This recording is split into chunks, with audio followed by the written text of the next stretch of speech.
नमस्कार, आप सभी का मेरे इस नए ठिकाने पर बहुत बहुत स्वागत है। मेरा नाम है सोहित मिश्रा। साहिर लुधियानवी का एक शेर है कि वो अफसाना जिसे अंजाम तक लाना ना हो मुमकिन, उसे खूबसूरत मोड़ देकर छोड़ना अच्छा है। बस इसी सोच के साथ एनडीटीवी के अपने सफ़र के ख़राब होने से पहले मैंने भी एनडीटीवी छोड़ दिया है। भी इसलिए क्योंकि पिछले 1 साल में इस संस्था को छोड़ने वाला ना मैं पहला शख्स हूं और यकीन मानिए आखिरी भी नहीं। 7 साल पहले इंटर्नशिप करने के बाद जब चैनल में बतौर एक जूनियर रिपोर्टर नौकरी लगी, एनडीटीवी में काम करना सपना था। मुझे आज भी याद है कि जब पहली बार मुझे एनडीटीवी चैनल का एक जो व्हाट्सएप ग्रुप है जिसमें ऐड किया जाता है लोगों को जो भी पत्रकार बनते हैं, उस ग्रुप में मुझे ऐड किया गया और बड़े बड़े दिग्गजों को एक दूसरे से अपनी खबर पर बात करते, जानकारी देते देखा। कुछ समय तो यकीन ही नहीं हुआ कि ये सच है।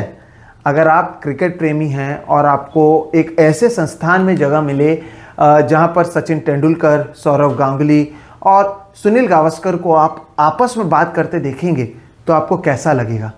बस ऐसा ही कुछ मुझे यहाँ पर महसूस हुआ था। एनडीटीवी की अगर बात करें तो एनडीटीवी में बिताए पिछले 7 साल बेहद खास रहे। जूनियर रिपोर्टर से हुई शुरुआत धीरे धीरे आगे बढ़ती चली गई। एंकरिंग करने का मौका मिला, अलग अलग रिपोर्ट्स बनाए और बाद में मुंबई जैसे एक बड़े ब्यूरो को संभालने का भी मौका मिला। इस पूरे सफ़र में जो एक चीज़ मेरे साथ रही थी वो थी ईमानदारी, जनता के विषय को सही तरीके से उठाना। और इसके साथ ही एनडीटीवी का तो वो साथ था जहाँ पर ऐसी खबरों को प्राथमिकता मिलती थी। आप ही सोचिए, अखबारों, यूट्यूब के थंबनेल में बड़े बड़े दिग्गजों के बीच इस चैनल ने मेरी तस्वीर लगाई, मुझे इतना प्यार दिया जो शायद मैंने कभी नहीं सोचा था। लेकिन ये भी सच है कि अब चीज़ें बदलने लग गई थी। इस चैनल में अब भी आपको मैं बता दूं कि ऐसे तमाम लोग हैं जो बखूबी अपना काम निभा रहे हैं, जो ईमानदारी से अपनी काम को आप दर्शकों के सामने लाने की कोशिश भी कर रहे हैं। लेकिन ये बात भी सही है कि अब ये संस्था वो संस्था नहीं रही जहां पर मुझ जैसे कई पत्रकार काम करना चाहते थे। 1 साल पहले कुछ लोगों ने जिस तरह से इस चैनल को अपने हाथ में लिया और उसके बाद पहले पत्रकारिता को लेकर बड़े बड़े प्रवचन दिए, लक्ष्मण रेखा रखने की भी बात कही, लेकिन ये सारी चीज़ें मैं आपको बता दूं कि केवल शब्द ही रहे। हकीकत में ऐसा कुछ हुआ ही नहीं। धीरे धीरे जिन खबरों को पहले सबसे ज़्यादा अहमियत दी जाती थी, ऐसी खबरों को चलाने के लिए हर रोज़ खूब लड़ाई लड़नी पड़ रही थी। कुछ समझ ही नहीं आ रहा था कि क्या हो रहा है हम लोगों के साथ। जिस लाल माइक को अपने हाथ में पकड़ना एक गर्व की बात होती थी, धीरे धीरे ऐसा लगने लगा कि उस लाल माइक पर किसी ने कब्जा कर लिया है। इसलिए अभी आप देखिए, ऐसे ऐसे नेता जो शायद पहले एनडीटीवी का नाम सुनकर डर जाते थे, अब यहाँ आकर इंटरव्यू दे रहे हैं। इतने साल इनका इस चैनल से मुंह फेर लेना बताता है कि ये चैनल किस तरह से सही दिशा पर था।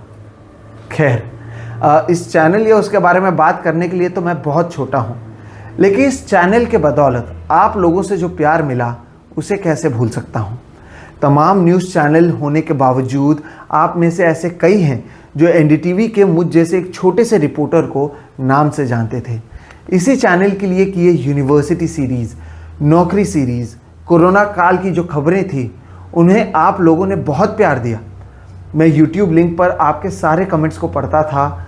वहाँ पर लिखे गए शब्दों को पढ़ मन ही मन अच्छा लगता था कि इतना प्यार मिल रहा है। अच्छा काम करने के लिए आप सभी ने इतने सालों तक हौसला अफजाई की है। जब 2017 में एनडीटीवी से जुड़ा तब मुंबई के लोअर परेल में, मुझे आज भी याद है, एक ठीक ठाक दफ्तर था, कई सारे लोग थे। धीरे धीरे जब चीज़ें आगे बढ़ती गईं, लोग कम होते गए, दफ्तर छोटा हुआ। उसके बाद तो दफ्तर और भी छोटा हो गया। लेकिन इसके बावजूद आप सभी दर्शकों को आज ये बताना बहुत ज़रूरी है कि कभी भी डॉक्टर रॉय ने किसी की भी खबर को इसलिए चलने से नहीं रोका क्योंकि उस खबर के चल जाने से उन्हें नुकसान हो सकता है, सरकार नाराज़ हो सकती है। अब मुंबई में एक बड़ा दफ्तर बन रहा है, लोग वहाँ जाएंगे, लेकिन शायद अब उस दफ्तर में वो बात ना हो जो छोटे से दफ्तर में कम पैसे मिलने के बावजूद थी। ऐसे कई लोग हैं जो यहाँ पर कई साल बिना इंक्रीमेंट, बिना किसी वेतन में बढ़ोतरी के काम करते रहे और आज भी कर रहे हैं। महंगाई के इस समय में इन सभी लोगों को अलग अलग संस्थाओं से बहुत ऑफर आए होंगे, अच्छे पैसे भी मिल रहे होंगे, लेकिन एनडीटीवी में पत्रकारिता की दीवानगी ने इन सभी को यहाँ रोके रखा।